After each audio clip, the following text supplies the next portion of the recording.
¿Por qué tus grafitis no funcionan?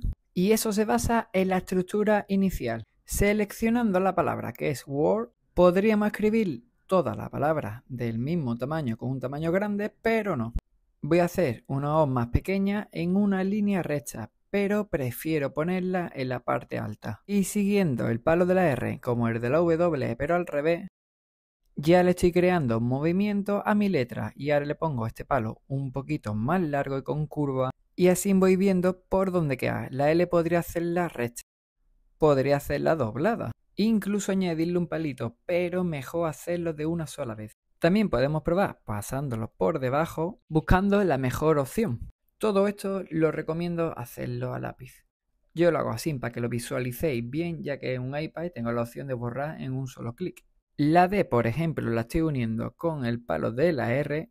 Ella podría agregarle algunas cosas como si fuera una firma. Y el símbolo de admiración también. Y hasta aquí todo muy bonito. Pero, ¿y si hacemos primero una estructura?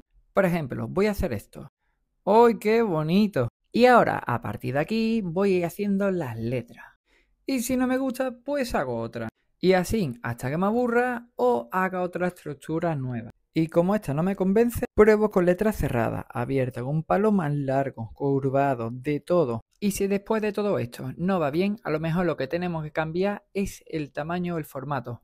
Por ejemplo, meterlo en un cuadrado y alargarlo. Y a partir de esa estructura ir haciendo nuestras letras. Podemos ir dejando unos espacios, otras partes saliendo por fuera, hasta completar lo que es el recuadro. Y en la parte de arriba, respira la pieza y en esta parte donde está todo el peso. Y con uno de los pinceles nuevos que han puesto el Procreate, hago esto como si fuera una firma. Y bueno, vamos a por la mejor parte. Y con una estructura inicial bastante básica, voy creando después mi boceto.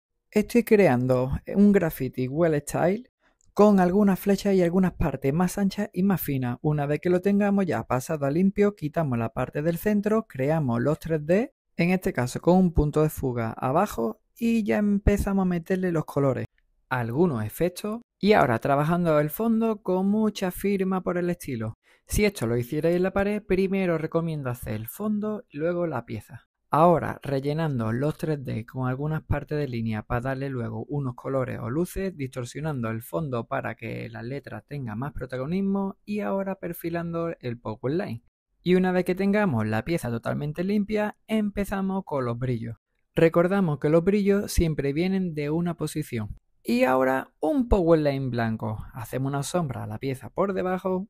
Para finalizar, cogemos y vamos a recortar la parte del fondo para que tenga una posición bastante horizontal a medida con la pieza. Le quito un poco de arriba y de abajo y este sería el resultado. Y este vídeo ha sido en respuesta a Juan Esteban Marín, a Button Evelyn.